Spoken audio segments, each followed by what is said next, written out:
Dervan, we are now live.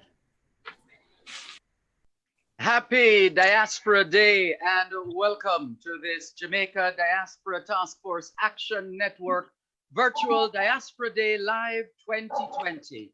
I'm your host, Dervan Malcolm. What is JDTAN? The Jamaica Diaspora Taskforce Action Network, JDTAN, was formed about 9 months ago. JDTAN is a network of 16 sectoral diaspora task forces with members across 21 countries. Task forces have been operating for the past 7 years as a collaborative approach to engage and mobilize the Jamaican diaspora to join forces and support Jamaica in achieving the country's Vision 2030 and the United Nations Sustainable Development Goals. This is the JDTAN Virtual Diaspora Day Live 2020. In association with Jamaicans.com, today, they're presenting a full day of virtual sessions and activities to highlight the extraordinary contributions of the diaspora in collaboration with Jamaica. Why today? Because today, June 16, is Jamaica Diaspora Day. The designation emerged from a resolution proposed during the first Diaspora Conference in Jamaica in 2004. Declared a year later by Jamaica's late Governor General Sir Howard Cook, the first Jamaica Diaspora Day was June 16, 2005. Today is the 17th anniversary of Jamaica Diaspora Day. Visual impairment need not be a disability, and certainly not for this dynamic achiever. She was born blind, but lives and thrives as a VIP, a visually impaired professional. Affectionately called Candy, she's a graduate of the School of Music at the Edna Manley College of the Visual and Performing Arts, where she attained a degree in jazz and popular music studies. Jamaicans and friends of Jamaica at home and abroad, please stand if you're able to, as we welcome Kimila Candy Isaacs to sing our national anthem.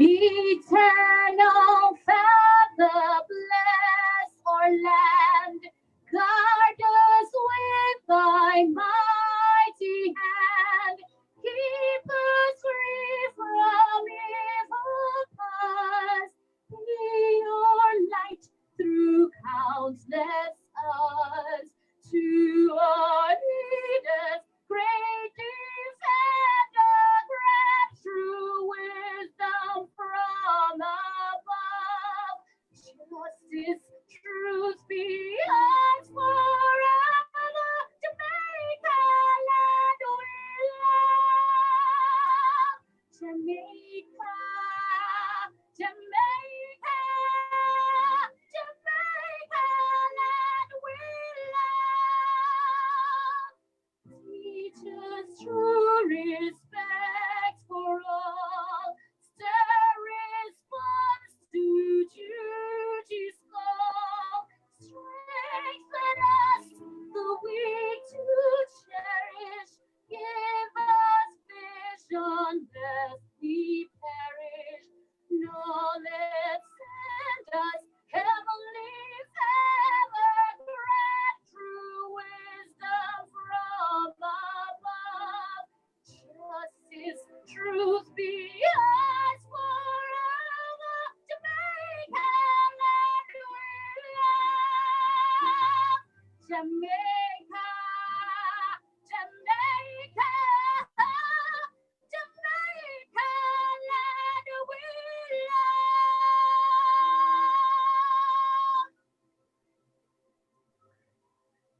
Thank you very much. The sweet sound of Kimila Candy Isaacs, singing the national anthem of Jamaica lustily. Thank you very much, Candy. Well done. Professor Leslie Ann Samuel is the president of the Union of Jamaican Alumni Associations, UJA, and the vice chair of the Jamaica Diaspora Education Taskforce. She's also an adjunct professor with the University of Maryland Global Campus in the Business Management Department. She currently teaches organizational leadership. Professor Samuel will deliver the invocation.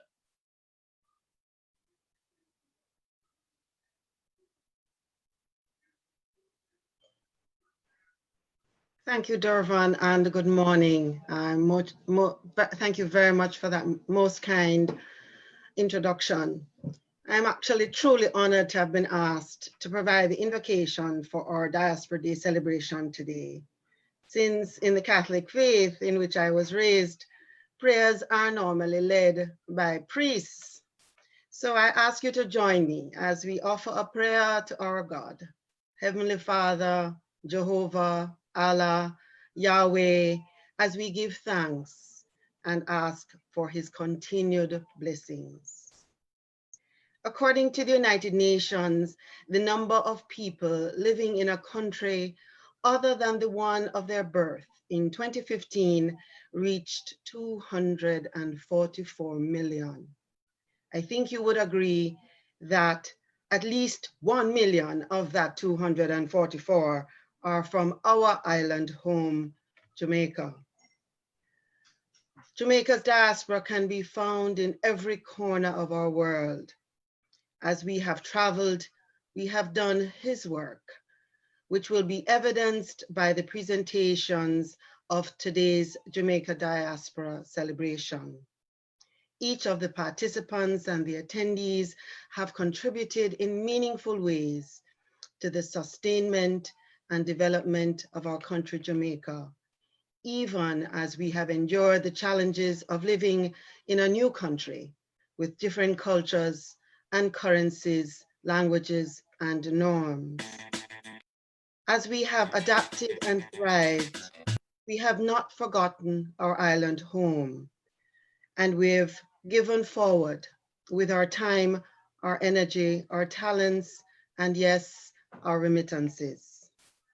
On this Jamaica Diaspora Day 2020, we face new and greater challenges with the COVID-19 pandemic that has affected our families and friends, our communities, our cities, our countries, our world. We are also experiencing the uprising of peoples who have seen one too many persons die and have been denied one time too many. And so, Holy Father, while we believe this is a time for action, it is also a time for prayer. For our diaspora, we pray that Christ's followers who have scattered around the world will continue to boldly share truth and light wherever we go. We pray that through the diaspora movement, the body of Christ will display more of God's glory through collaboration, partnership, and unity. And we pray that we will each become more Christ-like as we seek to respond effectively to the opportunities and challenges of the diaspora and of our forever home, Jamaica. Holy Father, on this Jamaica Diaspora Day, for Jamaicans at home and abroad, we pray for care and healing. We pray for safety and protection. We pray for peace of mind and spirit. We pray for wisdom and guidance. We pray for positive energy and love. We pray for shared solidarity. And finally, Holy Father, help us to remember that in you, all things are possible. Be with us in all that we think, in all that we say, in all that we do, as we celebrate this joyous day. In your name we pray. Amen. Thank you very much, Professor Leslie Ann Samuel, for that very calming soul-searching, serene invocation. Leo Gilling is a small business owner, media personality, and diaspora engagement advocate with more than 30 years of dedicated community service to Jamaica. He's the founder and chairman of the Jamaica Diaspora Taskforce Action Network, JDTAN. He also co-authored the Diaspora Taskforce Playbook, a how-to guide for engaging diaspora communities. And Leo Gilling would have us all know that he's from Oracabessa, St. Mary, Jamaica, and he currently lives in Florida.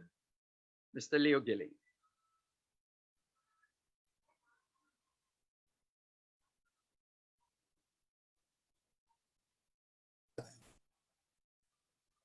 Thank you for that wonderful intro, and thank all the members of the panels, and thank everyone who's out there in social media land, and everyone who's watching here on Zoom. Thank you, all of you, for being here this morning. We are thankful that we are able to stream this live on Jamaicans.com for the entire day. This is a very important event for us. Thank everybody for being here. And also thank CGI, that's the Clinton Global Initiative, joining us in a few minutes. And also thank and welcome the message from the ambassador, Mrs. Audrey Marks. This is an important day for me. And I'll start with something that happened a couple of days ago. I don't generally, and I don't normally go to Messenger on Facebook, but I went there on Thursday and found a message that this lady has been trying to reach me. And so she said she's in healthcare. So I was about to pass the message on to our health task force. When I said, you know what, let me just reach out back to this person. I gave her my number and she called me. And I must tell you, I was so happy that I spoke with her, because this is exactly why we in the diaspora are helping to bring initiatives to Jamaica. This lady said to me, Leo, I am a transplant technology nurse. And I said, I don't know what that means, but help me. And she explained that her job was about heart replacement, lung replacement, pacemakers, all the kind of electronics that one puts in the doctors or surgeons put in your body if you're ill. And she also does art surgery. And so she says to me, I am a member of several organizations in the United States, but I'm not a member of any in Jamaica, and Jamaica needs my services. Jamaica, I don't want to die today or die tomorrow, and I don't share the experience that I have, because I have a whole lot of experience. And it, you know, she just broke my heart. And so I want to bring back the whole reason, the whole meaning of us being here in the diaspora and helping our country. I want to also thank like the organizations that have set the foundation, the Union of Jamaica Alumni Associations, and all the other umbrella organizations, alumni organizations across the world. The 501c3 organizations, the foundations, the task forces, the individuals who have all come together and have laid the foundation for us to be able to be doing what we're doing. It's so important that we celebrate this day. And I'm so happy that the Ministry of Foreign Affairs and the government of Jamaica were able to appoint this day so that we in the diaspora can take advantage and celebrate what this is all about. So I want to go back a little bit and remind persons how this all started. It all started when we were invited to Jamaica, the diaspora was invited to Jamaica. And out of the first conference came this day, the official celebration of this day, but also there were 4 sectors set up, 4 different tools set up to start the movement. There was the Jamaica Diaspora Foundation, who Earl Jarrett is, I think, still the president. There is the Jamaica Diaspora Institute that started with Professor Ying. There's also the advisory board.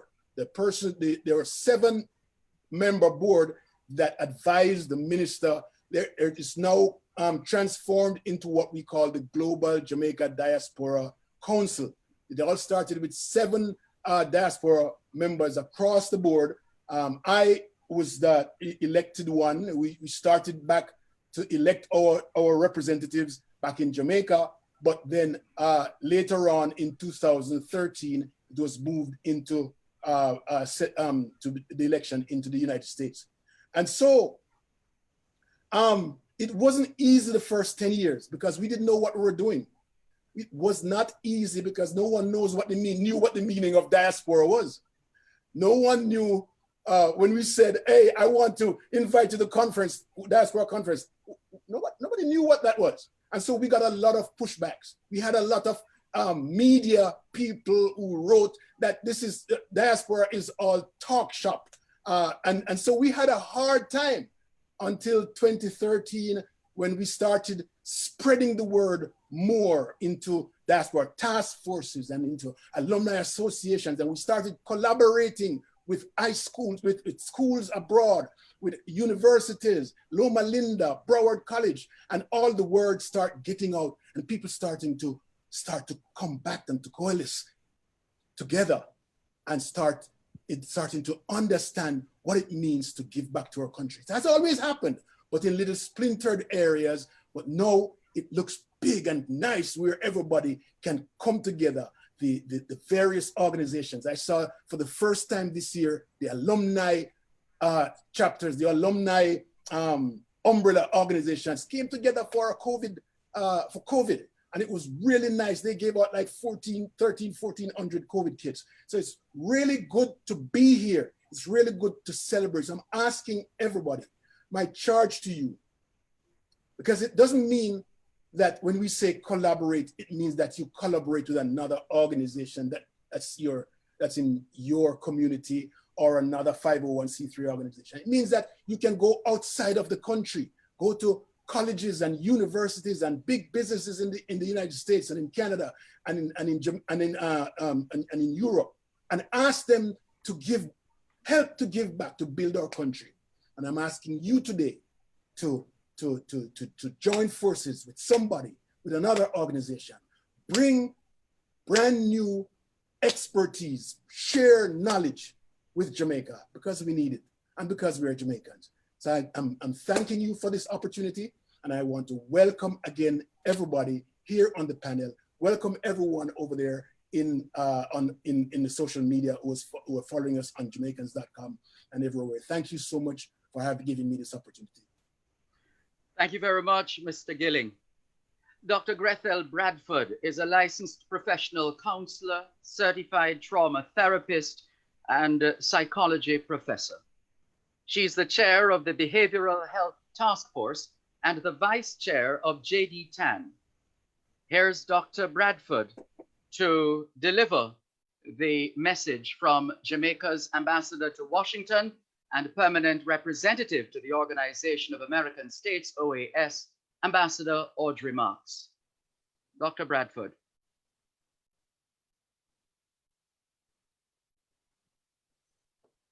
Thank you, Dervan, and good morning, everybody. It is a joy, it is a pleasure to be asked to stand in the place of Her Excellency Audrey P. Marks, Ambassador of Jamaica to the US, on this our Diaspora Day, June 16, 2020. My fellow Jamaicans, I am delighted to convey warm greetings to you as we celebrate the 15th Jamaica Diaspora Day. First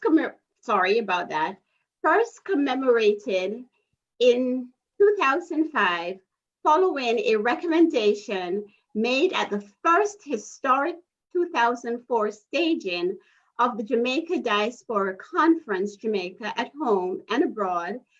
We have come to embrace Diaspora Day as an occasion to highlight the achievement of the diaspora and to celebrate our common heritage. Jamaica in diaspora have long played an important role in the development of our beloved homeland. Through your myriad acts of benevolence, ranging from the provision of books for early childhood education and renovation of libraries and schools, to the provision of scholarships to students in need and medical supplies to the sick, you continue to touch the lives of our fellow nationals in so many meaningful ways.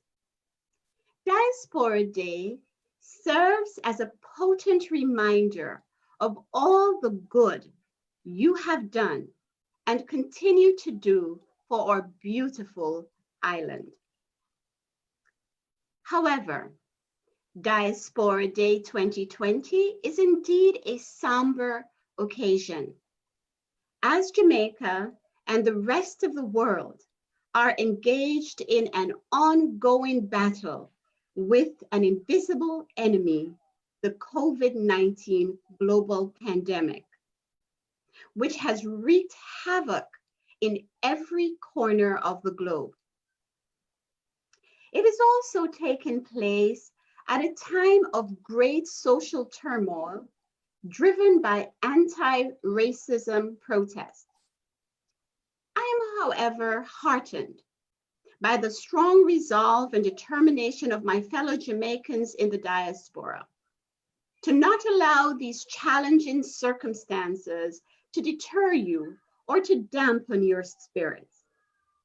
For the first time, the over 3 million strong diaspora movement will move on a virtual platform to celebrate this special day.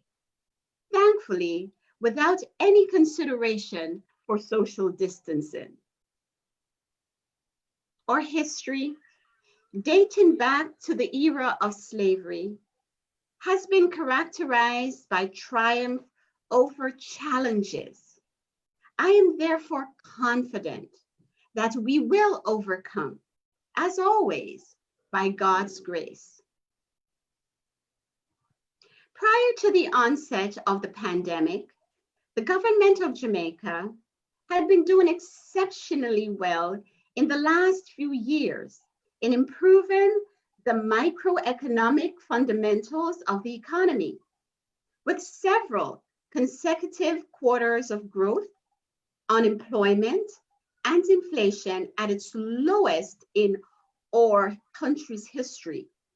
One of the fastest growing stock markets in the world, and unprecedented growth in the tourism sector. Our economic prowess had earned the country's tremendous accolades from several quarters, including the international financial institutions.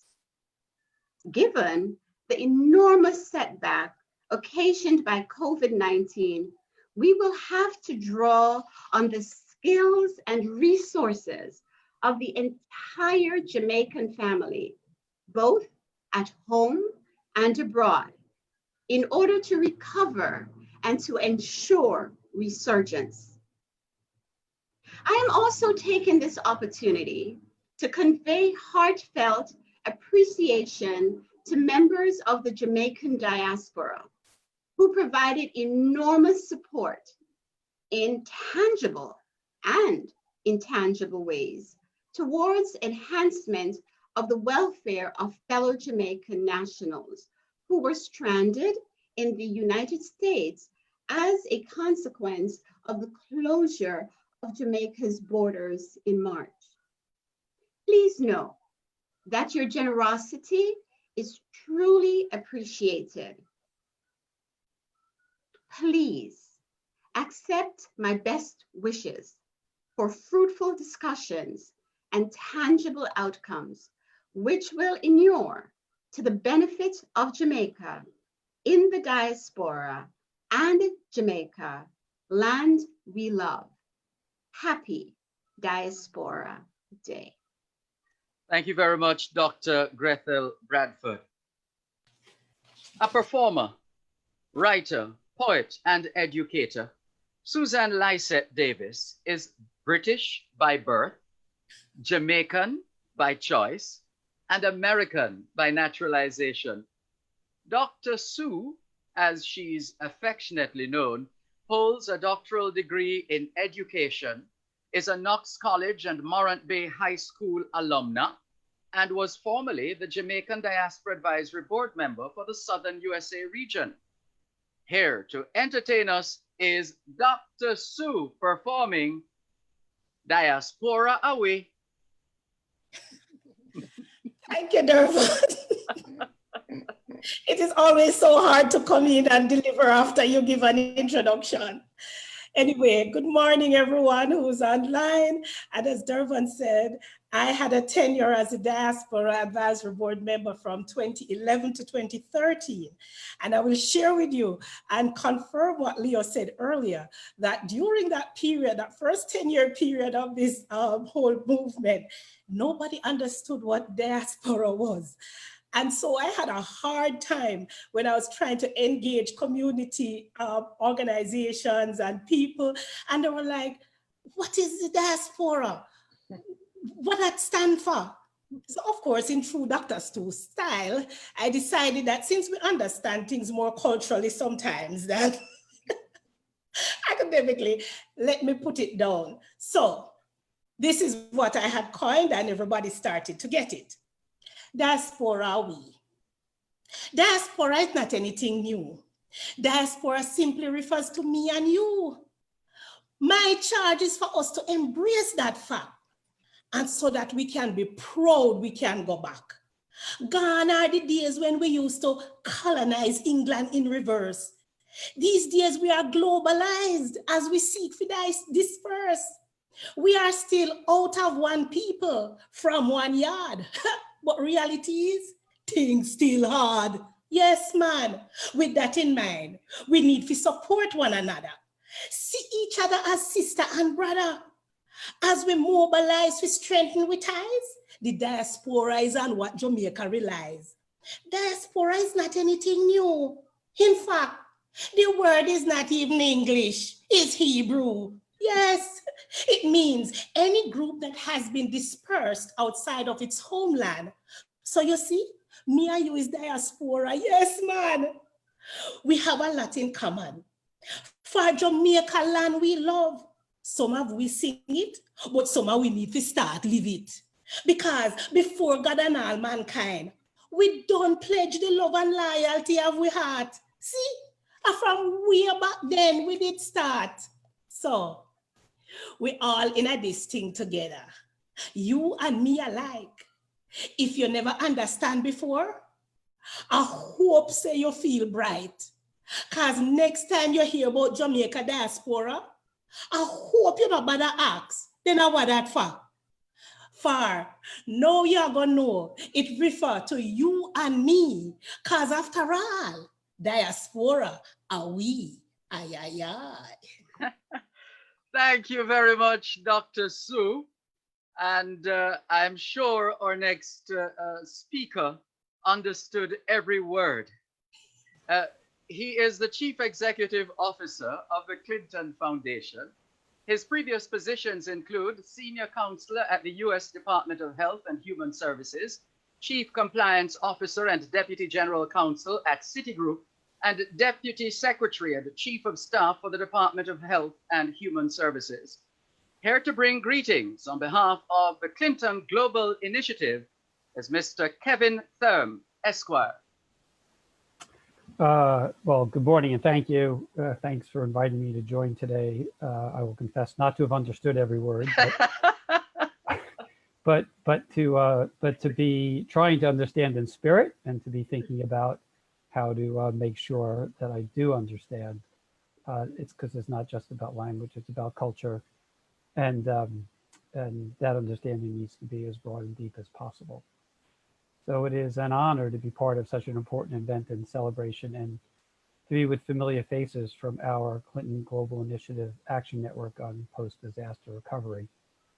I wanted to join today to congratulate the Jamaica Diaspora Taskforce Action Network on behalf of the Clinton Foundation for all your extraordinary work, including your CGI commitment to action to plant 1 million trees across the Caribbean region. President Clinton and the Clinton Foundation recognized the power of this commitment and the work you're doing, and the power of collective action, especially as it relates to building a resilient future for the Caribbean. We are so grateful for JDTAN as a partner and leader in this space as it relates to addressing the challenges faced by the small island states we know have contributed the least to and yet are bearing the brunt of climate change. The Jamaica Diaspora Task Force Action Network's tree planting initiative is significant in its scale, impact, and engagement. As you may know, it involves the mobilization of over 1,000 partners to secure resources and execute tree planting across 10 countries. The program will also provide climate change awareness and training to at least 10,000 youth to promote leadership and empowerment. We are grateful for this diaspora network for creating a model on how to successfully build and leverage a multi-stakeholder network to execute collaborative action against climate change and for your engagement with the CGI Action Network. Before I turn it back, I want to say I'm grateful to have joined the call earlier to heard about the history of the Jamaica diaspora and the work you all have been doing. And I'd like to note that we stand with communities facing the COVID pandemic, racism and inequities, and hope that care and healing, safety and protection, positive energy and love, and shared solidarity will help us all make progress in the future. So let me thank you again for inviting me and allowing me to be a small part of this important day of recognition. And now let me turn it back to Leo and thank him for his ongoing leadership. Thank you. Thank you very much, Kevin. Therm, one love. Thank you. Years after helping to draft a bill to designate June as what is now widely celebrated in the US as National Caribbean Heritage Month, Jamaica-born development engineer and founder of the US-based Institute of Caribbean Studies, ICS, Dr. Claire Nelson, remains the visionary behind such flagship events that promote Caribbean and Jamaican heritage in Washington. Ladies and gentlemen, she's a futurist, engineer, social entrepreneur, storyteller, and of course, Jamaican. Dr. Claire Nelson. Good morning, everyone. As we say in Jamaica, good morning, and how are you this morning? Good morning, and how are you this morning? I won't bother say the rest of it, you all know it. I just want to say, first of all, thank you so much for inviting me. It's a very important day in our history as it celebrates the recognition that Jamaica is a trans-border nation. And I'm very proud to be from this island that, as Miss Lou would say, is not like a small speck on the world map, but our smallness don't really capture the importantness of who we are as a people. And so it may be that I grew up at a time and drank the Kool-Aid and really believed in that pledge that says we are to do our part to work diligently and creatively, to think generously and honestly, so that Jamaica, under God, may increase in beauty, fellowship, and prosperity, and play her part in advancing the welfare of the whole human race. And so Caribbean American Heritage Month was born out of the reality that We have been coming here for a long time. We've had relationships with this country since the time of slavery, with the trade between Charleston and South Carolina, with the trade between Port Royal and Boston. Round trade was going regular back and forth between Boston. Hence, you have a Kingston in Massachusetts and a Kingston in Jamaica. So it's not as if to say we have only now become a part of the American experiment in terms of the hemispheric agenda. And as somebody who has been working in development for some time, it bothered me a lot that we would be complaining about stuff, but not recognizing that the American democracy is forever being reshaped by each group of people who come. But until we were recognized as a part of this American quote unquote society, it was hard for us to have the impact. And so born out of that vision to ensure that we had an impact, Caribbean American Heritage Month was established as a means of giving visibility to our quote unquote collective voice and giving us some agency in which to act to affect American policy and legal systems in keeping with the tradition of the American democratic experience and experiment. As diaspora, I think it's important that we recognize our capital is not just the remittance, financial remittance. Yes, today is UN Family Remittances Day, but we are very happy to say, as the woman who spoke to Leo yesterday or day before yesterday said, that we not only give financial remittance, we can give intellectual remittance. We can also give our relationship remittances, the ones we have with our alumni here, the schools we went to here, the jobs we work with here, to invest some of that capital back into the work we're doing. We also have our social networks back in the Caribbean, back in Jamaica, back in Ghana, back in Trinidad, that we can work with, and our social relationships here to create these networks with alumni and churches and hometowns that can also be part of this diaspora capital investment.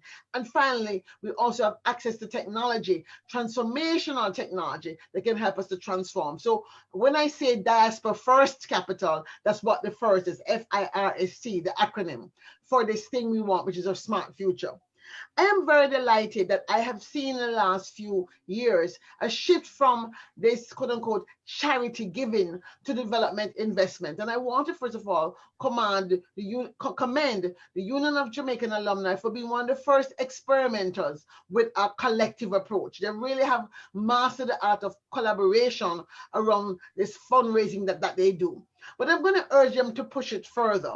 I'm going to urge them to consider setting that organization up as a cooperative in the American construct so that they can also push to the next level of doing purchasing, cooperative purchasing, to establish some of the science labs that we're talking about doing, to establish some of the incubators we're talking about doing, because we know that these next couple of years in the response, the recovery and the regeneration of the new normal, we're going to be asked to do extraordinary things with the very ordinary capitals that we have in our hands. We've been talking about, why can't we be more like the Jewish diaspora? Well, guess what? We're not Hebrews, right? We have our own history, we have our own culture, but we have so much in common as a people who have been forged in the fires of slavery, right? Born out of that intercolonial experience, and now here in America, also being part of this American democratic experience. And I believe we have all it takes to go forward, to help Jamaica achieve Vision 2030. We have all that it takes. I'm going to repeat that. We have all that it takes to help Jamaica achieve Vision 2030 and keep as our North Star the achievement also of the UN Sustainable Development Goals. So I must say to you all, continue to work with these two ideas in your mind. We can walk and chew gum, yes we can, in the same way we can jump and play mass on the road. We can do this because we are built from a spirit of mighty heroes, including the right excellent Marcus Messiah Garvey, who makes such a large noise in this country. He said, look for me in the whirlwind, our first and most important deportee, right? Never be ashamed of who we are. We are who we are. And let me just close with a Garvey quote and say, Garvey said, We are going to emancipate ourselves from mental slavery. It was later sung by Bob Marley. For though others may free the body, none but ourselves can free the mind. Mind is our only ruler. Mind is sovereign. So folks, I just want to congratulate you on this beginning of this conversation for the day. And thank you for inviting me. I wish you all the best, and you can continue to count on me as a partner, bringing the development experience I have to help those of you who want to make this move from charity to development, to ensure that together we move forward to support and to build Jamaica, land we love.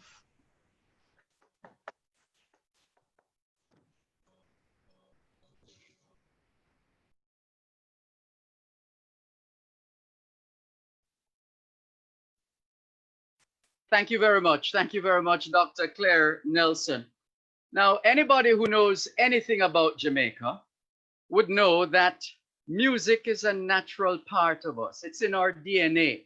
We have given the world mento music. We have given the world ska. We have given the world rocksteady. We have given the world reggae. We have given the world dancehall. But we have also given the world some outstanding classics. And the one that comes to mind is Jonah, the oratorio, which was composed by Samuel Felsted, which is believed to be the first of its kind in the Western Hemisphere. So we run the whole gamut from mento to the classics and back. Having said that, it gives us great pleasure to share with you a bit on the performers you're about to see. Born in South Florida to a Jamaican father and Barbadian mother, Malcolm, 23, not this Malcolm, we left 23 some time ago. Malcolm, 23, and his 20-year-old brother, Umoja, learned to play the violin through South Florida's public school system. They attended Dillard High School for the Performing Arts.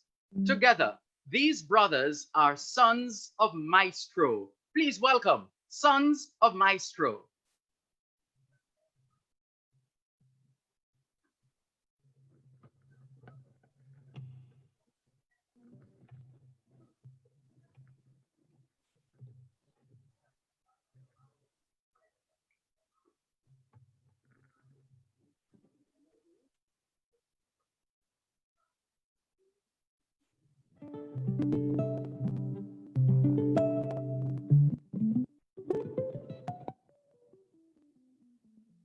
One, two, 1, 2. Can you guys hear us out there?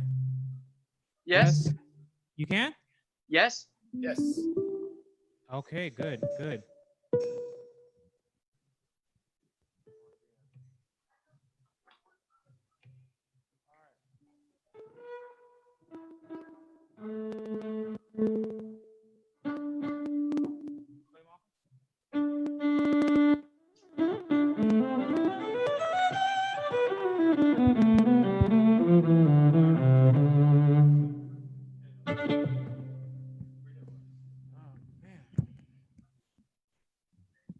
Greetings, my ladies and gents. How are we feeling today? Great. Well, we are the Sons of Mystro, and we're going to play a couple songs for you all. So without further ado, have a wonderful time. Enjoy yourself. Clap along, sing along, and have a fantastic, fantastic show, all right? Now, we need each and every one of you to wave your hands like this. Wave, wave, wave.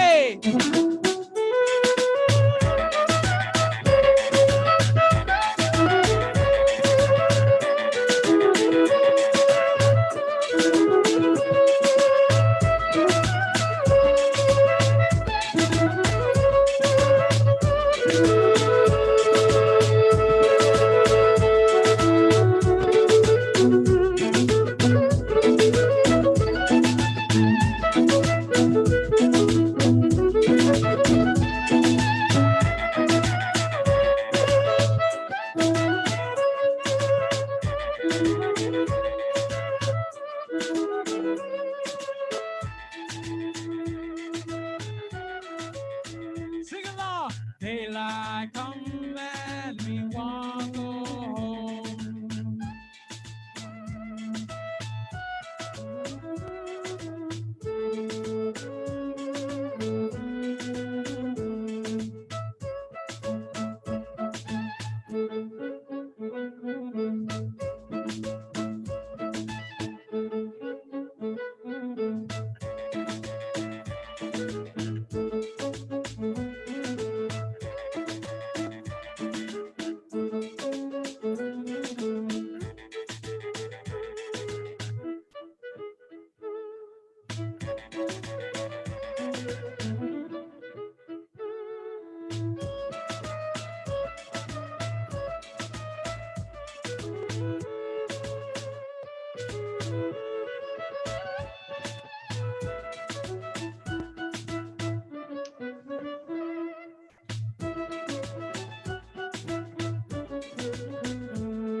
Now we go from mental to scammer, ladies and gents. We need to see you all dancing right now, everyone. Come on. Jamaica's got.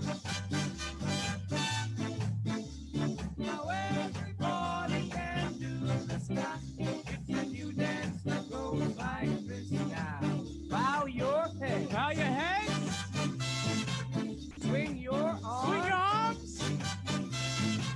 Shake your hips. Shake your hips. Now do a dip. Now do a dip.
Thank you so much, everyone. Thank you. Thank you.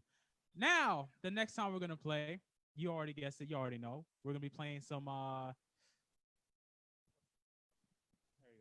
rock steady music, my ladies and gents. And it's going to be from our CD right now, Reggae Strings Volume 1. Reggae Strings Volume 2 is almost done. It's going to be released sometime soon, my ladies and gents. Look out for that as well, all right? So without further ado, Daddy Mystro, let's go.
Thank you so much, my ladies and gents. The next song we're going to play is going to be our last song for you all here.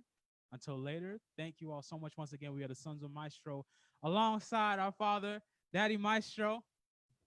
Come on, say something to him real quick. Greetings, everyone. All right.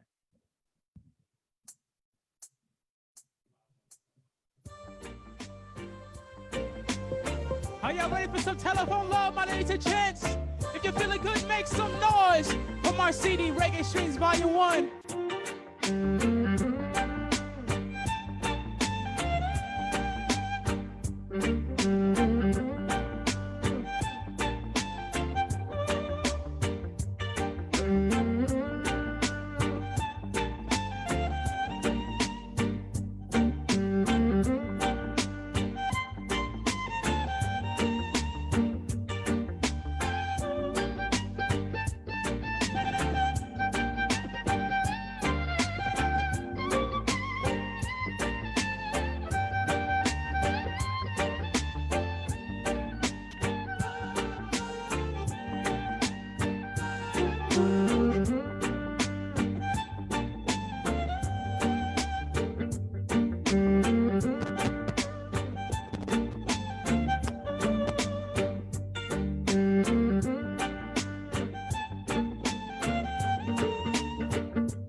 Thank you so much, my ladies and gents. We'll be back on later, all right?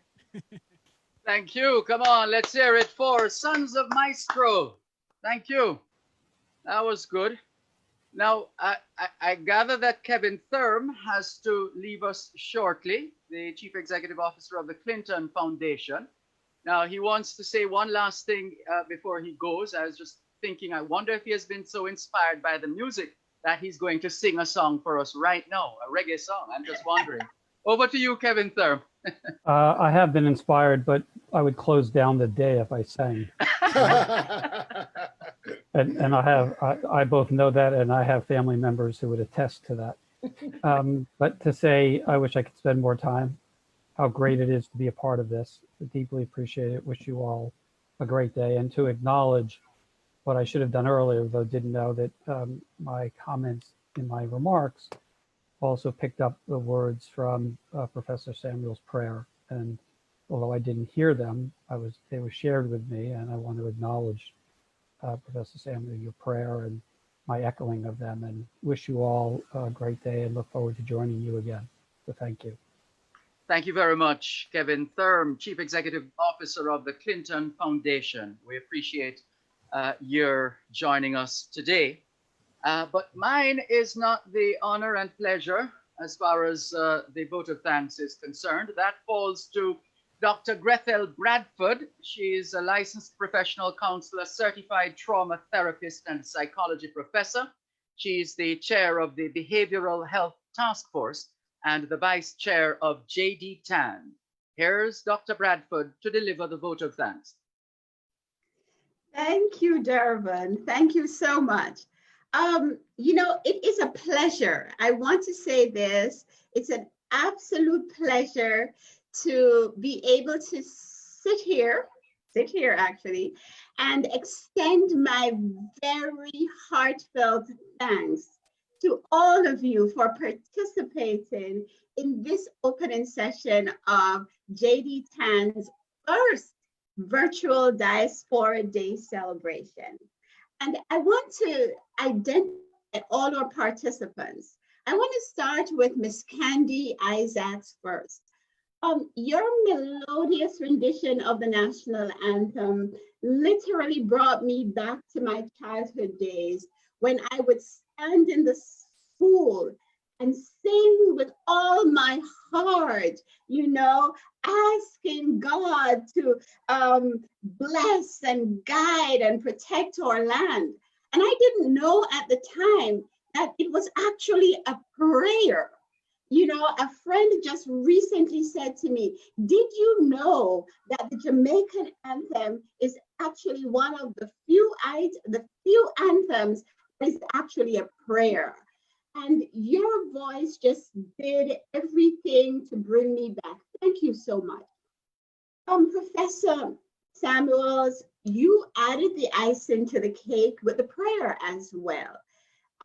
Just by saying and asking God and thanking Him for all that He has done for us as a nation, as the diaspora, you have echoed the words that's in all of our hearts as members of the diaspora. Mr. Gilling, thank you for your welcoming remarks. Thank you also for sharing the history of the diaspora movement. But I also want to thank you in particular for the dedication of your leadership of the many Jamaicans who have been scattered across the globe, whose love for country and desire for service is so palpable that we have become a family. We've literally become a family over the last 8 months. We are dedicated, and I can assure you that we are dedicated to one cause, and that is to serve and to support our beautiful homeland. Dr. Sue, my beautiful friend, I thank you for that poem. It is so timely, and it just reminds us that no matter where we are across the globe, it doesn't matter how we define ourselves and what identity we take on, we will never, ever forget that we are the Jamaica diaspora. Thank you. Mr. Kevin Thurn, we are grateful to you for your willingness to come and bring us greeting on behalf of the Clinton Global Initiative. We at JDTAN look forward to working with you in the future in keeping Jamaica and the rest of the Caribbean, also all those other, I guess I could speak on behalf of all those other countries or diaspora movements that are interested in preserving our planet Earth. Thank you for being a part of our process. Dr. Claire Nelson, I heard about you before, and I can tell you that you are one of the most dynamic persons that I have listened to. And I tell you, I look forward to meeting you in person. We appreciate the work that you have done. We appreciate this hard work that you have put out there, the effort you have put out there to ensure that the people of the Caribbean, the people of the diaspora, and not just celebrate who we are, but also celebrate our contributions to the world at large. Thank you so much. Sons of Mystro, you have made my day. I want to get up and dance all day. I know I'm not going to be able to, but I can tell you that you have done such an absolutely marvelous work. Thank you so much. And I can tell you, I'll be spending the rest of the day humming the songs, even if I can't dance to them. Thank you all. Dervan, your wit. It's always such a pleasure to share a space with you. You make me smile. just looking at you make me smile. Thank you so much for moderating this program for us. You are solid, and the diaspora love you. JDTAN loves you with all our hearts. Thank you all. Thank you. We appreciate you. And so all that's left for us to do is to thank Dr. Grethel Bradford for thanking everyone. Thank you very much, Dr. Bradford. And thanks to the entire team for making it possible for us to celebrate Jamaica Diaspora Day today, the 16th of June, in Caribbean American Heritage Month, under the theme, "The Jamaica Diaspora Continues in Collaboration and Celebration to Make a Difference." Thank you very much. The sessions continue throughout the day. This is like 10 to 10 Eastern time, as I understand it. And we want to wish all the presenters, and I'm looking forward to sitting in on some of the sessions just to listen and to learn and to be able to share that which I would have learned with the rest of the world on the platforms I have the privilege of serving. Thank you so much, everybody. It's been an awesome, awesome privilege to have served in this capacity as the moderator of this JDTAN Virtual Diaspora Day Live 2020. Thank you, Jamaicans.com, and all those who've been watching on the Jamaicans.com Facebook page. Thanks, everybody. Have a productive, celebratory, and awe-inspiring Jamaica Diaspora Day. Take care. Thank you. Pleasure.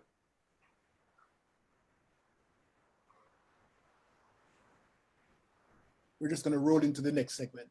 We're not going to stop this one.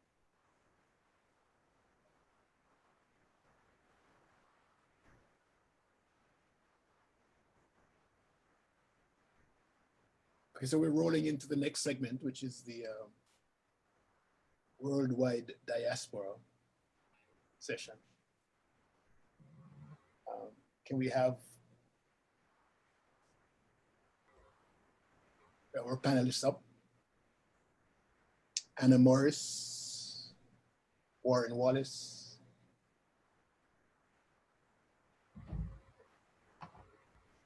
Okay. Can you promote them, please?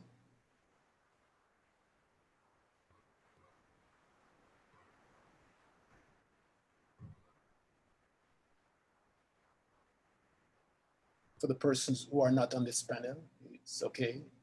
Thank you for joining us.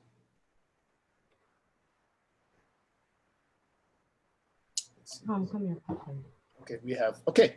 All right, thank you so much for joining this segment. It's a segment where we have members from across the diaspora, and I'm happy to be able to meet members from everywhere. Them said Jamaica, they're all over the place, and it's beautiful when I meet another Jamaican somewhere else that I didn't know before. Oh my God, this is really, it's an exciting thing, moment for me. My name is Leo Gilling, and I want to thank the guys who are on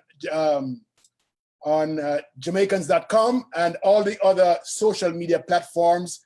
I know we've shared it. If you are from St. Mary, Broward social networks, all of these other networks, thank you so much for joining us. And I'm going to introduce or ask them to introduce themselves. This is just a panel. This is a panel that will give you an idea of where in the world Jamaicans are. So I'll take the first person. You'll spend a couple of minutes, just tell us who you are, what you represent, and what you do. Anna Morris. Where's Anna Morris? Anna Morris. Unmute. There you go. Good morning, everybody. Good morning. My name is Anna, and I am the acting president for the Jamaican Association of Australia. As you can probably hear by my accent, I am Jamaican British, and my family hail from Hanover. I wasn't so sure about that. I wasn't so sure about that, if you were British or Australian. So, no. Okay, so where you are, there's some things jumping around like that, right? Yes? You know those things that jump like that? Yes, the kangaroos, yes. Kangaroo, that's it. Okay, go ahead, sorry. I've been living in Sydney for the last 8 years. The Jamaican Association was formed in 2012 by the Jamaican community living in Australia. The association was formed as there was concern that there was a lack of cohesion amongst the community and no means through which the unique interests and concerns could be addressed. The first official meeting was held in September 2012 with 9 members who later became the executive committee. I became a part of the Jamaican Association in 2015. Whilst there are many aims and objectives of the association, some key areas that I want to kind of highlight is that we provide for the social, cultural, mental and physical and recreational growth of our members. We create and foster harmonious relations between Jamaicans and other members of the community. It's really important that we ensure that brand Jamaica is positively and accurately represented in Australia. And we also provide for members of the diaspora to learn more about Jamaica culture and their history. To date, we've had a number of events, but some key events that kind of stick in my mind are, of course, independence celebrations. Last year, we were involved in the Women's World Cup, and we were flagged, some of us were flag bearers for the West Indies ladies teams. We've hosted the Jamaican athletes for the Commonwealth Games in 2018. And we've also hosted the Jamaican netball team as well. Okay. And had kind of a dinner with them. There's loads more things that we're doing, but I just don't have enough time to kind of share everything.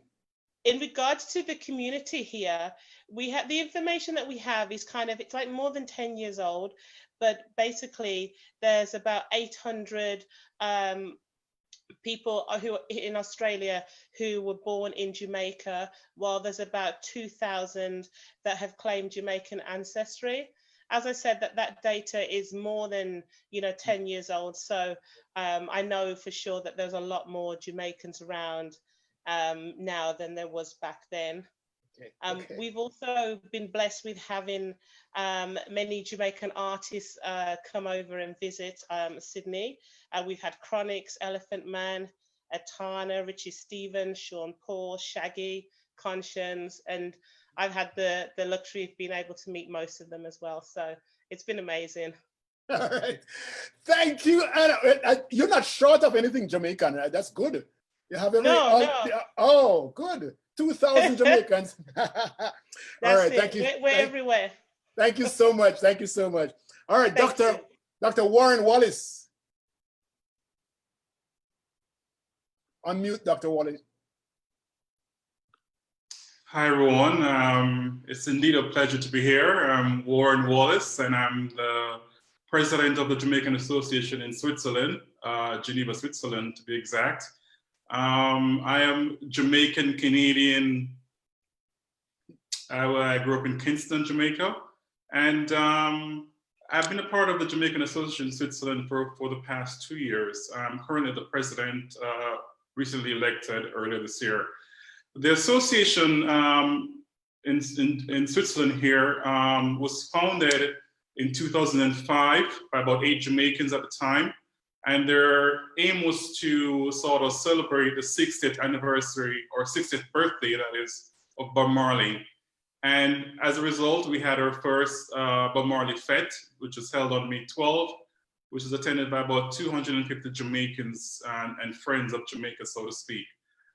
In terms of what we do here as an association in Switzerland, we act as a focal point for Jamaicans. We in such a way that we provide social activities for Jamaicans. We also aim to promote the culture of Jamaica as a, tourist destinations for people here to visit. And we also do a lot of charitable work in Jamaica, particularly work to do with early childhood education programs in Jamaica.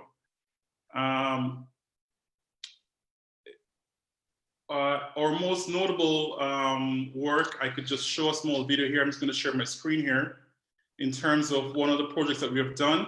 And this project pertains to a school in St. Thomas. And this was to build a water tank for the school at the time. So I'm just going to share my screen here just for a few minutes. Here we go, share screen. Okay, and I'm just going to play this video. Of the White Owl Primary School family in St. Thomas, I want to say a big thank you to the Switzerland Association, Jamaican Association, and to Malachi, the Sunrise for Kids Jamaican base for the donation of the water tank. I trust that this will be a continued future relationship. And as we go from strength to strength, we will have bigger and better.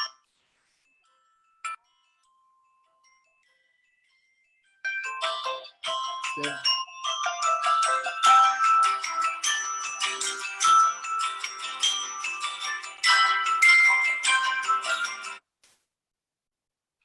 Okay, so I apologize for the quality of the video, which I just tried to play.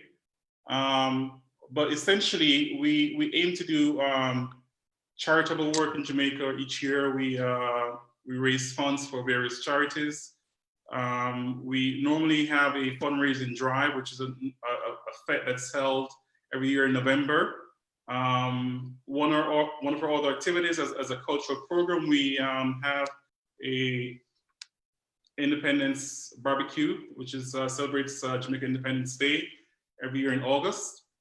And this is meant to bring Jamaicans together and to remind ourselves of who we are as Jamaicans living in Switzerland. Okay. All right, so that's just about it. Thank you very much. Thank you so much, Dr. Wallace. Let's go to Ethelyn Thomas Afolabi. Ethelyn? Ethelyn? Do we have Ethelyn here? I'm here. Can you hear? There you are. Yes, we can only see the top of your head, Ethelyn. Oh. Okay. All right, that's good. That's good. That's good. That's Is that any better? all right. Just tell us, go ahead and take a couple of minutes and tell us who you are, where you are, what you do. Yes. Ethlyn Thomas, Afalabi. The Afalabi is left off. Yes. Hi, everyone. From Spanish Town, St. Catherine. Oh. Jamaica. Yes. That's where I'm from. Currently living in Dublin, Ireland, Republic of Ireland. So, right, a representative of the committee. We're an 8-member committee at the moment. And we were 15 and some people have relocated to England. So we're in the process of, coming together again and selecting committee members. I actually want to acknowledge the other members of the committee, if that's okay. So I have Steve Royce there. He's the chairman of our Jamaican Ireland Diaspora Committee.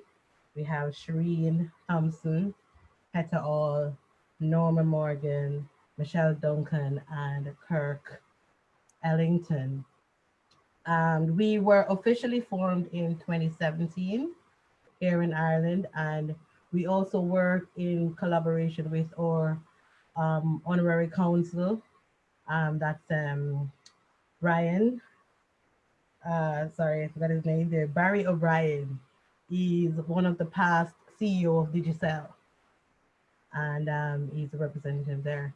So what we do, or what we aim to do, is to teach our children, our culture here in Ireland, and also the wider Irish community, and through social events, family events, and pretty much any function that we think deem fit to have. So far we have participated in a lot of independent functions. We've also attend functions in the UK Diaspora. We've been there before, a couple of us. So yeah, that's pretty much it for us. At the moment, we did have a big project planned, and because of COVID-19, it kind of get a little bit, I wouldn't say scattered. We've postponed it until next year. So what is this project? We have a group of doctors, pediatricians, nurses, and consultants, 11 of them, and they have a group called the Peers team. So they want to go, they want to work with us, and we're working in collaboration with UE, University Hospital, and to provide training for our nurses and doctors in Jamaica, free of cost, fully accredited course. And so far they have paid their way. Yes, they have paid their fare, so they've gotten a voucher. It was so unfortunate because they were really looking forward to going to Jamaica because some of them never been. I remember that project. Thank you, young man. I remember that project. Yes. Right. I spoke to you about it. Yes. So, and they have paid their way. They're ready to go. And we are looking at next year, March 2021. So hopefully we'll be able to. Thank you so much, Ethelyn. So Jamaicans in Australia, Jamaicans are in Switzerland, Jamaicans are in Ireland. Okay, so let's go to another one, Mr. O'Neill Madden. Let's see which country you are. O'Neill Madden? Bonjour tout le monde. That sounds Frenchy. Very French. It's very French. Hello, everybody from across the world who is listening. Okay. I am Anil Madden, and I am from Torrell District in Mavis Bank, Andrew. That's where the number of the numerous coffee factories are. So I'm from East Row, St. Andrew, for those who know about that.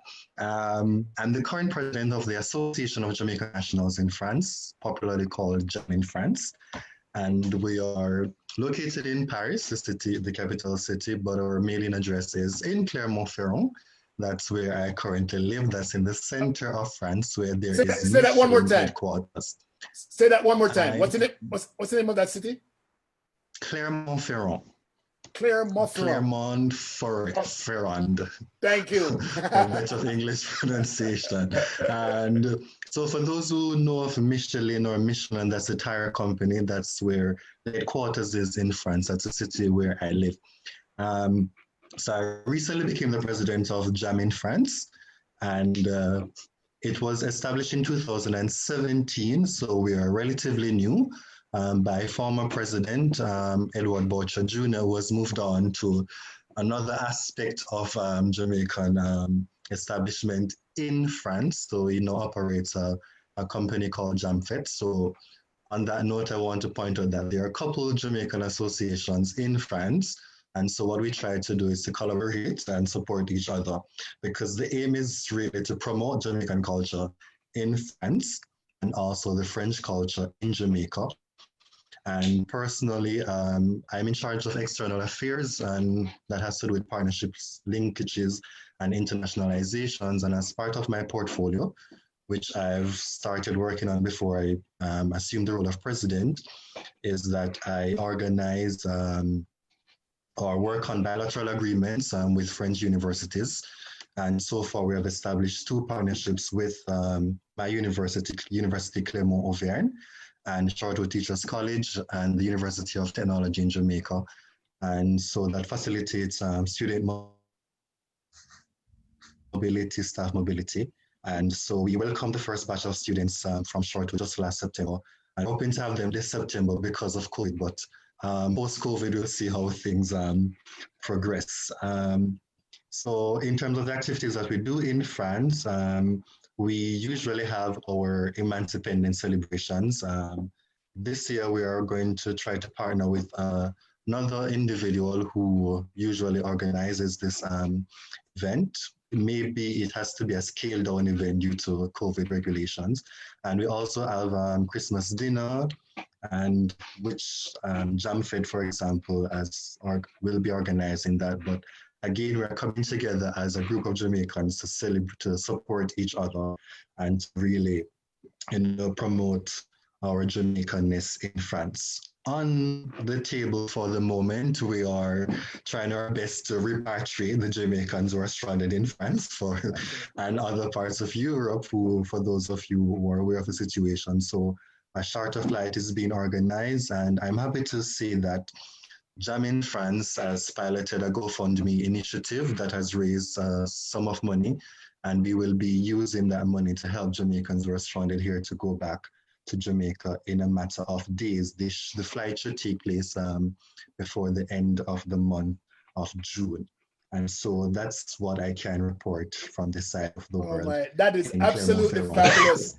That is absolutely, I love to hear the twinning of schools. We do that.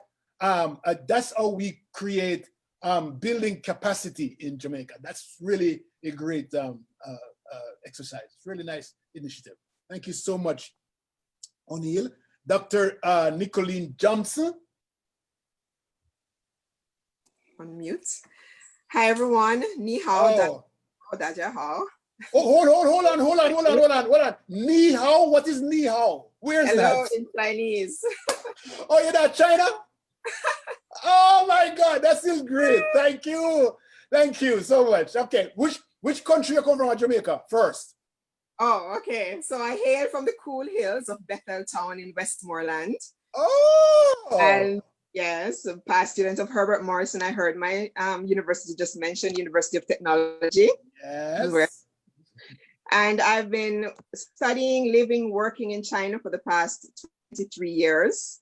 I went as a baby, yes. You don't look like 23. Okay, go ahead. It's been an amazing experience. I'm one of the founders of the Caribbean Association of China, which was started in 2007 by 10 Jamaicans and 1 Bahamian. We really wanted to start a Jamaican association, but at that time, the other Caribbean islands didn't have enough people. So the Jamaicans came together and decided that we'll do a Caribbean association instead. And that has been amazing. We've done so much work through the Caribbean Association. And then in November last year, 2019, actually, after the inaugural visit of our Prime Minister to China, we decided to officially launch the Jamaican Association in China, and I'm the founding president. Hey. I have an amazing group of volunteers. There's 7 other volunteers who are part of the team, professionals and students who are living, working in China, studying in China. And as you know, we just started as an association. Oh, I was also appointed, in February of this year by the Ministry of Foreign Affairs as the Global Jamaica Diaspora Council representative for Asia and the Pacific region. Oh, and this is a new initiative, yes. That's a big place. Very, very big. So this is an idea that the ministry had to kind of have the diaspora come together, have someone to be in charge, to be a liaison between the different countries and the regions across the world. So as president of the Jamaican Association, one of our first tasks was to actually set up a comprehensive database of all the Jamaicans living in China. And that couldn't have come in at a better time because, as you can imagine, COVID hit right after we started. And we used that database to disseminate information, to set up WeChat groups or chat groups for the groups in the Jamaicans in China. We were able to help the government of Jamaica to communicate with the different Jamaicans across 27 provinces across China. We have Jamaicans studying and working here. We have actually over 700 people in our database at this time. And we were able to actually partner with the government of Jamaica as they wanted to distribute some funding to the Jamaicans who were in need. When the COVID first hit China, it was very difficult for the students, for those who weren't able to receive their stipends or go to work. So the government actually helped to disseminate some funds to help us to buy masks and necessary supplies. So that was an amazing task that our group was able to lead, and we were very happy to be a part of that. As I said, we're very, very new, so we weren't even able to we're supposed to have our official launch this year, and then COVID hit China first, so we had to postpone that. And we have now been working a lot with the embassy in Beijing. You know, they're short staffed, so we kind of help to get information out to our groups, to help them to get back to Jamaica at this time for those who are looking to come back. And we have some Jamaicans who are stuck in Jamaica or other parts of the world to try and help them to get back into China.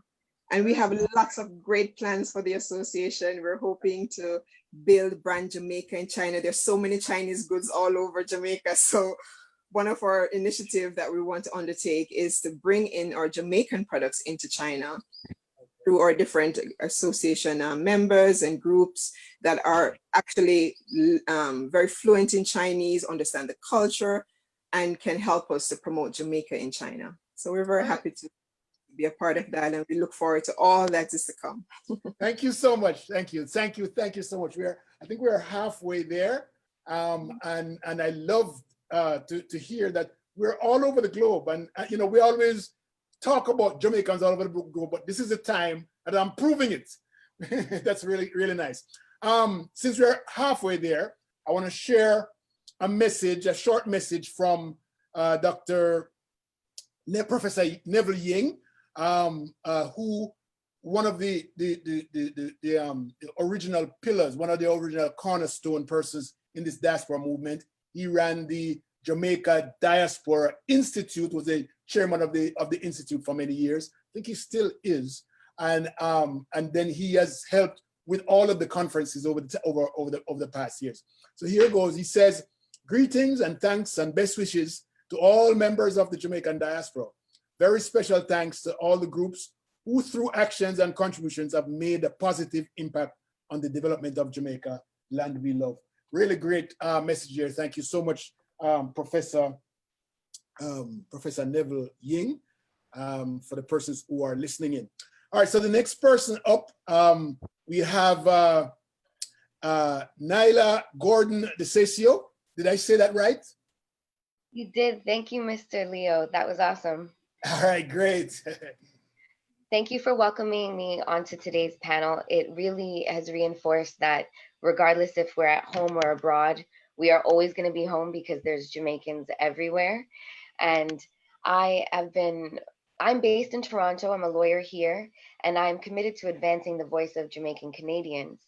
My family hails from St. Elizabeth and Kingston, and my love for Jamaica was bolstered by getting an opportunity to participate in the Grace Kennedy Birthright Program back in 2008. Oh, you were in there. Oh, that's great. Yeah. Okay, go ahead. Yes. Since then, I've been able to, I became a lawyer here as well as back home in Jamaica. And the opportunity came up to join the Global Jamaica Diaspora Council, which my colleague, Dr. Johnson, had previously shared some information about. This council is a mechanism geared to facilitate effective engagement between Jamaica and the diaspora. And I, along with Yvette Blackburn, represent Canada. We are nonpartisan volunteers who are a part of an advisory and consultative board that serve for about 3 years to help create pathways for increasing engagement with Canada and Jamaica. Many of our projects really involve being a liaison, collaborating with the associations nationwide, as well as other faith-based groups and community leaders. COVID has presented challenges for many of us, and most of all, we see that we're having to connect remotely. That being said, our community has still been very active and very committed to causes to helping those that have fallen on hard times. In particular, the JCA of Ontario has been helping with preparing hot meals, purchasing groceries out in Alberta, preparing care packages for families, as well as surplus food programs, just to ensure that our families are not having to face issues of food security during this time. Mental health has also been an important focus, so ensuring that counseling and emotional and psychological supports are being provided to our communities through the agencies that are qualified to do so. We've also been doing a lot of online learning through virtual online sessions, as well as town halls facilitated through our associations. And our consulate and high commission have helped with communicating information about border closures, as well as organizing 2 repatriation flights, one held on May 13th and the other last week during June 10th. With the opening of the borders, we're hoping that many individuals who have been stranded, including our visitors and international students, and just residents here in Canada who are looking forward to going back home, will be able to do so as the borders had opened up yesterday. And one last cause that I just want to share with you is the Jamaican Canadian Community Emergency Response Fund. This is an initiative that was designed by community leaders, individuals, and organizations to rally together to support and raise funds for those in need. We do have an application available on our website at www.jaccrt.ca, where if you're able to donate, we would encourage all of our Canadian residents and businesses to do so. And if you find that you've fallen on hard times, be sure to apply. You just have to be 16 and older, be Jamaican or of Jamaican descent, and be prepared to answer the questions that are available on the application. And I'm helping with deciding on the deciding committee. I'm the chairperson of that initiative. So we do look forward to receiving your applications and helping and providing temporary relief where we can. Excellent. Oh, excellent. Thank you so much. And I know Canada does a wonderful, the JCA does a wonderful job. I didn't realize that you were a member of that. That's great, great. They do great work. Thank you so much. Thank you for having us. Yeah, man. Let's go to, Norma Jarrett. Oh, old farmer. Norma Jarrett. Hi, good morning. Hello. How are you? I am great. We're not seeing you. You didn't have your camera on. I do. I'm not sure why you're not seeing me. All I see is Norma Jarrett. Okay. I'm not sure why you're not seeing me, but Okay. All right. So go ahead. That's yeah, there you are. There you are. Oh, there you are. You know, I'll show up your pretty face. Good morning, everyone.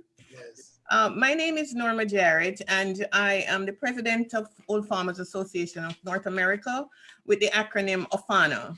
I was born and raised in Spanish Town and attended St. Catherine High School and the Jamaica School of Agriculture. I migrated to the United States, graduated from Tuskegee University, and currently reside in Stamford, Connecticut. I am so elated to be among all these people around here who are doing so much wonderful work for Jamaica. And I know we have difficult times, but just keeping on, okay? Just hang in there.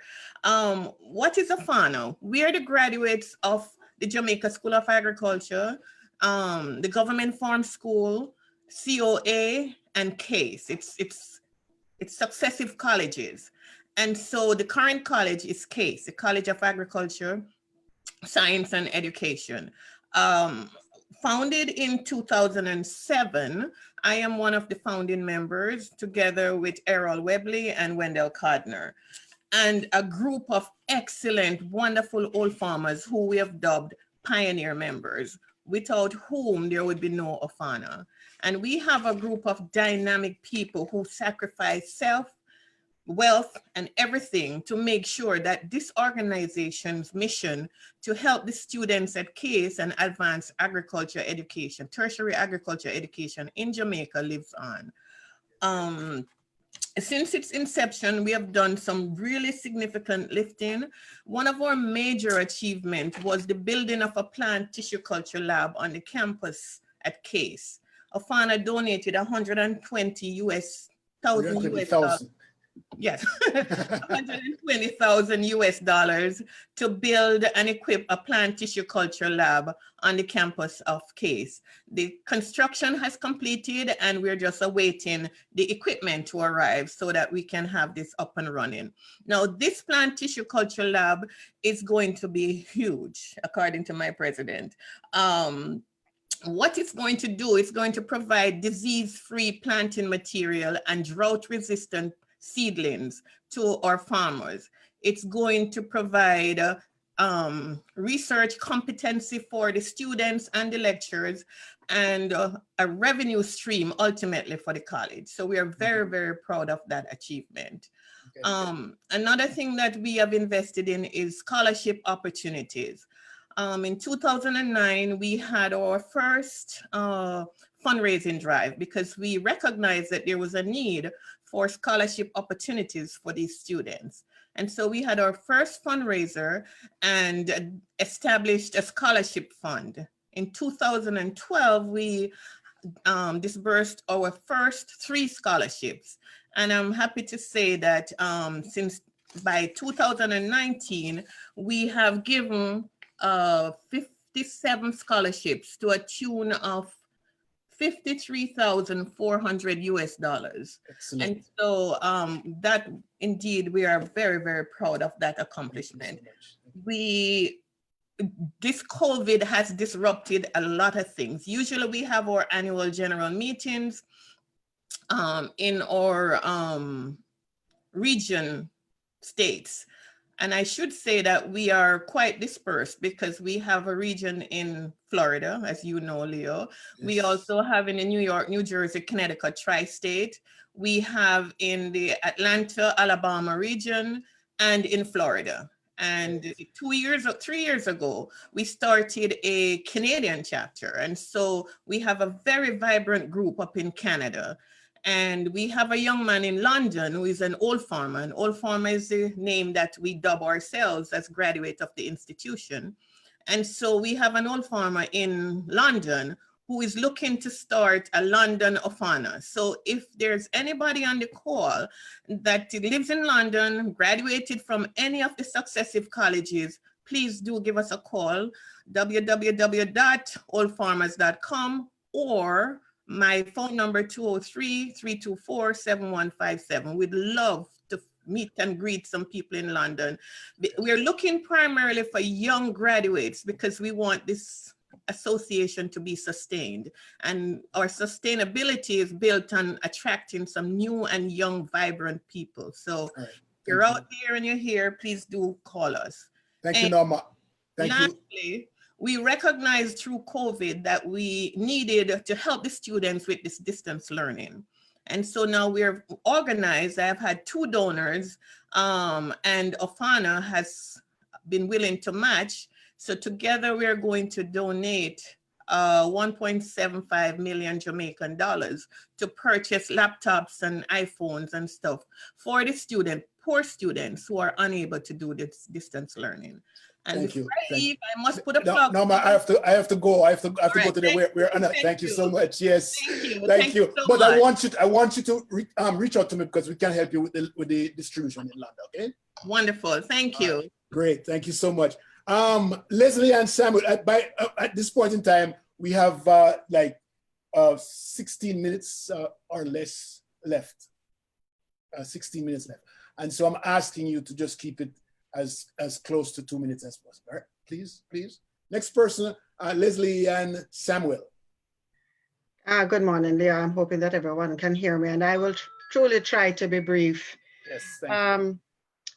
It might be easy if I just share my screen, since yes. I'm actually representing the alumni community here, and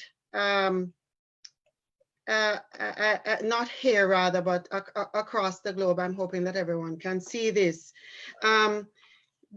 Today I'm actually representing three organizations, three umbrella alumni organizations that exist across the globe: the Alliance of Jamaican Alumni Associations in Canada, the Union of Jamaican Alumni Associations in the USA, and the Jamaica Alumni Associations of High Schools in Kingston, Jamaica. Together, these three organizations represent more than 140 secondary, primary, tertiary schools in Jamaica. But of course, we know that there are many, many more alumni associations that exist across the globe.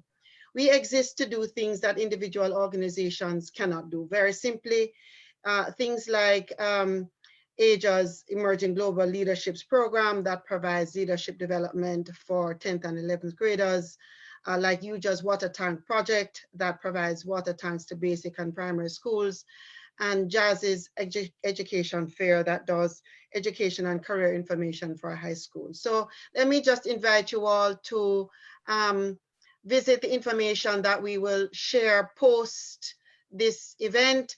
That will allow you to write us, visit us, contact us, but more importantly, join us as we try to give forward for our children and certainly for our schools. Thank you so much, Mr. Gilling. Wow, thank you so much. Oh, that was brief. Why me respect enough now? Ray Nelson. Yes, sir. Good morning, everyone. Yes. And I'm from the Jamaica Organization of New Jersey. I'm Ray Nelson, and I was born in Kingston from Jubilee. So you know I'm definitely from Kingston. I bring you greetings on behalf of the Jamaica Organization of New Jersey and the president, who's the current president, Mrs. Jasmine Clayton Hunt, and our 6 chapters, which are located by counties. We're broken up by counties: Mercer, Middlesex, Union, Essex, Passaic, and Bergen. And we were organized a 501c3 non-for-profit founded in 1998. Our founding principles was predicated on the dual purpose of building and strengthening ties amongst people of Jamaican heritage and communities across New Jersey. As such, we're established and we have liaised with businesses, schools, religious and civic organizations that are already on the ground, and so that we can get the work done. We are organized around an initiative that we call FACE. And as we face this COVID pandemic, it is important that we actually put this in place. And the FACE is broken down in an acronym. As such, it's called Food and Family. This principle is structured around providing help and assistance to the neediest amongst us. Then we have A for assistance to students, scholarships, material support, coat drives, especially for students that came to New Jersey who have to withstand the cold weather. Then we have the C, which is for comfort and celebration and community engagement. This encompasses our flag raising activities, independence, church observances, bereavement, outreach communities. And you have to meet everybody at the supermarket, extra supermarket on Main Street, the barbershop, the restaurants, and that's where Jamaicans congregate. So we know where to meet them. And so every year we make sure that we have a flag raising of Jamaica across all these various counties to celebrate our independence. Also, we have one engagement I must tell you about, which is Jam Fest, which is a big outdoor event with a stage, you know, the big party. And we enjoy that in Passaic, as well as something called the All School Fete. Everybody dress up in their uniform, whichever school you went to, and we come to school, we have an headmaster with box lunch and bowl of slush and everything that you can think of, and ring around the corner and brown girl in the ring. All right, so that's the C. The E is for emergency relief and empowerment, assistance during the storms, the natural disasters and such. And we have business forums. We had the passport office, thanks to the Consulate General in New York. They sent over their passport office, and we had a passport office service right here in New Jersey. And what a wonderful time we have. And currently, and also we're engaged with the disasters in Dominica, Haiti, Bahamas, disaster relief efforts. Currently, we're doing our share of the work by providing needed assistance to seniors during the COVID pandemic. But let me just tell you what we're doing now also. Recently, John Jay donated $2,000 to the Community Food Bank of New Jersey. We also paid for a stranded Jamaican national to stay at an Airbnb for 2 weeks during the COVID-19 crisis. And so every year we have a gala in August, our Independence Gala. We have one in December for the year end. But this year, because of a couple more seconds, okay? Just a couple more seconds, okay? Yes. So this year, instead of that, we're going to have a virtual fundraising, and our website is jaonj.com. Thank you, sir. All right. Thank you so much, John Jay from Ray Nelson. Thank you so much. Next person on board, Barbara, give me 2 minutes, please. Thank you. Good morning, everyone. Thank Morning. you, Leo, and the team for the opportunity to meet so many great people. Okay, I was born at the Victoria Jubilee Hospital in Kingston, I'm kidding. like Ray, and grew up in different parts of the corporate area. The association that I'm representing is the Jamaican American Association of Central Florida. It was formed in 1986 by a group of Jamaicans. At first, it was not just the Jamaican, it was a Caribbean association, but the members realized that the membership was mostly Jamaican. So the association evolved over the years, and now it is known as the Jamaican American Association of Central Florida. It is a 501c3 organization, and we are driven by our mission statement that is rooted in our vision. It determines the goal and everything that we do. And the statement is that we seek to preserve, enhance, and promote our cultural heritage, because we know there's so much about being Jamaican. Everybody wants to be Jamaican, even when they're from another island. We focus on projects that are based on education, youth, emergency assistance, and community service in our Orlando area. For education, our focus has been on many local projects. We partnered with others and we did tutoring at the local library for FCAT, those who are from Florida, the state exam. We had certified teachers, including myself, working with students in areas that they were tested on for the state exam. We have been offering annual scholarships for at least 15 years to students going on to colleges, university. We have also worked in adult literacy, where we work with people who are having challenges. Sometimes these are second language people. We have also, through education, worked on developing social skills and interviewing skills with youngsters in our Orlando area. And these are not just youngsters of Jamaican descent. For Jamaica, we have worked mostly in basic school education. We have worked on projects. Okay? Just a few seconds. Go ahead. Just a few seconds? Yes. Wow. Author Wayne's, Coffee Grove, etc. And a new project that we're working on now, not just education, because of COVID, we're looking at an initiative to work with hospitals in Jamaica. We have one of our members, actually the vice president, who's a medical doctor working here in Orlando. And she's working on raising funds with Howard University to send money back to Jamaica. We have also worked on emergency assistance. During the 2004-05, we had hurricane relief with Consul General Alicock from Miami. And there are so many other things we do. I invite you to visit our website, jaocf.com. Thank you so much, Barbara. You're so nice. Thank you. Rowan Kerr. Thank you. Rohan, unmute, Rohan.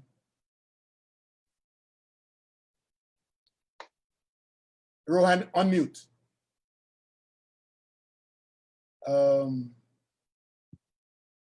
We just move on to the next person and then we come back to you, Rohan. We'll come right back to you. Seymour Mattis, 2 minutes.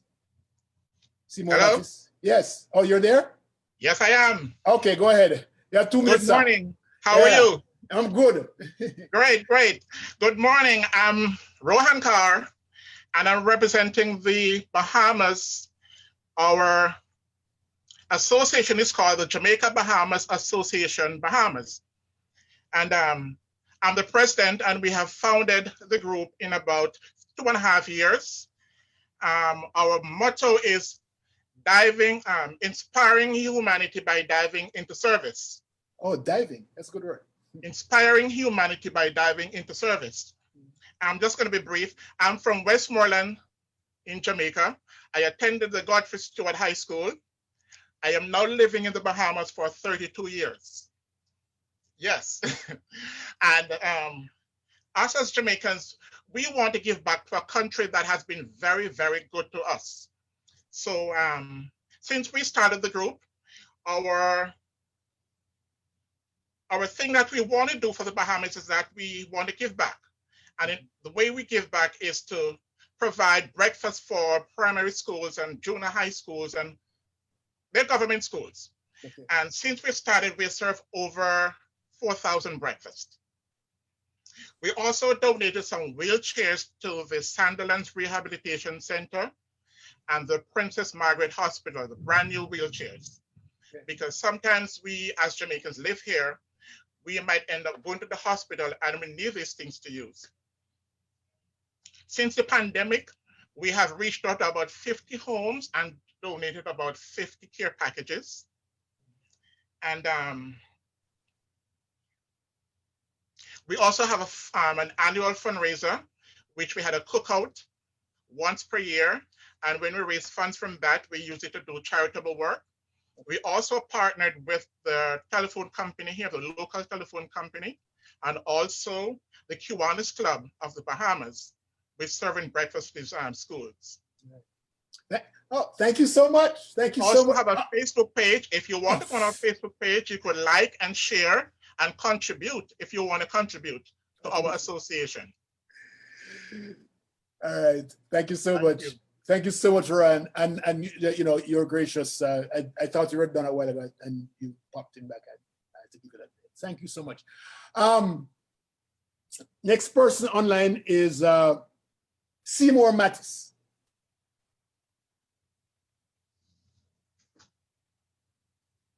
Seymour? Okay, let's go to Samuel Nelson until Seymour, he can finish up for us. Seymour? I don't think he's there, but there's Samuel Yes, Nelson. I am here. Oh, there you are. Okay. Okay. Seymour, you have 2 minutes. Yes. Good afternoon, family and friends of the diaspora. My name is Seymour Mattis. I'm the chairman for JET UK, Jamaica Education Taskforce UK. And I've been on JET UK since 2013. Then I became the vice chair and chairperson thereafter in 2016. Team structure that we have is that we have chairman, which is me, and the vice chair, who is Dr. Carol Nicholson, and secretary, Jackie Lewis. And we have other members and board members. Previous project that we run in Jamaica, that includes renovating Padmore Primary School, painted Buff Bay School, and also Bull Bay All Age School. Run teachers and STEM workshops at Micro University. Remember that one, Leo? Yes, I did. In 2017, that was quite successful. Yeah. Continuously provide resources for under-resourced schools in Jamaica. We run Creative Future Jamaica workshop, partnering with Imperial College London, with Dr. Sunday Papahola and myself. And what we did with that was bridge design and building for grades 5 and 6, 9 and 10 students. And that took place in parishes of St. Andrew, St. Catherine, St. Elizabeth, and those are the three. Also, Portland. Portland, Buff Bay. No, we did Portland. We supported Portland, but this one took place in St. Catherine. Okay, so it's those places, and then that was followed up. That was in 2018. 2019, we did the BLIP, which stands for Bright to Life Incentive Education Project, and also partnering with Imperial College London again. And we provided workshops for teachers, also for grade 5 and 10 students. That was for about 1,200 students actually. And your favorite place, one of your schools, that's from St. Mary, actually attend Arakabessa. When I saw Arakabessa came in, I knew then that was it. But so many schools, we had so many schools attending these particular workshops that we had to turn away students. So we had altogether 1,200 students, and we did teacher training for approximately 100 teachers across Jamaica. Okay. The project that they did on that particular occasion was they designed a water tower, which that went down excellently. Gotta wrap up now, sir. Yeah. That's basically where we are. Thank you. Thank you so much. Thank you so much. We have a couple of minutes to go. Last person, but not the least, Samuel Nelson. Good morning and salam alaikum to you. My name is Samuel Nelson. Salam alaikum. All right. I represent Jamaica Middle East Diaspora, based in the GCC. It's in Qatar, Oman, UAE, Kuwait, and Saudi. I can recognize a wonderful face, Miss Leslie Han, which I'll mention later. We were formed only in 2016. We have a very diverse group of professionals here. It's quite unique working in the UAE or in the Middle East, because mostly you come here with a contract. And so a lot of our members hails from education, the flight industry. So we have pilots and related industries. We have caterers, we have entrepreneurs, we have a cross-section of people. And I must also mention the Friends of Jamaica, because like many people said, we have a Caribbean taste here. And so although JMED is a Jamaican group, we do have Friends of Jamaica. And so every year we come together and the Caribbean people in the land come together. We are about 600 strong and growing across the Middle East. As you know, we had an embassy in Kuwait, and we worked very closely with the then ambassador. Some of our achievements, which in our short existence have been quite phenomenal, we hosted quite a number of people here. And this stems from the Ministry of Education, Ministry of Foreign Affairs and Trade. We hosted, as I said, Leslie Ann, the robotics team, and we hosted the Special Olympics and people like that. We are currently doing a lot of workshops. I was going to show you a PowerPoint, but I think for time's sake, we're out of time. Yes. I must also mention my diverse group of executives who have worked extremely hard. And I want to give a special shout out to Marcia Clark. She didn't want me to do this, but I will, because she is one of the integral founding member of the organization. But we have Sherry Franklin, who is our finance people. We have Kristen King, our administrator, Lennox Christie, John Wayne, Nigel Hines, Nicola Williams, Dr. Megal Barker, Angelique Davison, and Nicole George, across the Middle East, across Kuwait, UAE, and so on. Some of our, as I said, some of our great achievements is that we have hosted these wonderful people from Jamaica. Yes, so looking forward, we have currently in the works, we're rolling out a professional development sessions with our teachers in Jamaica. We're also currently working on a project to promote a study-thon, which is going to be working with young people doing their for examination across across Jamaica. We have worked with Ghana, and we have a current project working with Ghana called Digital Temple, and we are developing initiative with ICANN. We have to go now because we're way past our time, and okay. so I'm glad. Thank it's you. good to see. It's good to see you again. Thank you so much. Yes, yes. And I'm thanking the entire panel of persons from variety places across the earth. Thank you guys for joining us. Thank you for sharing your time with us. And we're looking forward. I'm sure you have gotten emails from us. Please write to us. We are willing to help as much as you can to spread the word that you're doing. Just write to us and let us know. All right. I'm Leo Gilling, and thank you guys. Thank you everyone on Facebook and the social media platforms, and for the panelists. Thanks so much. Bye-bye now.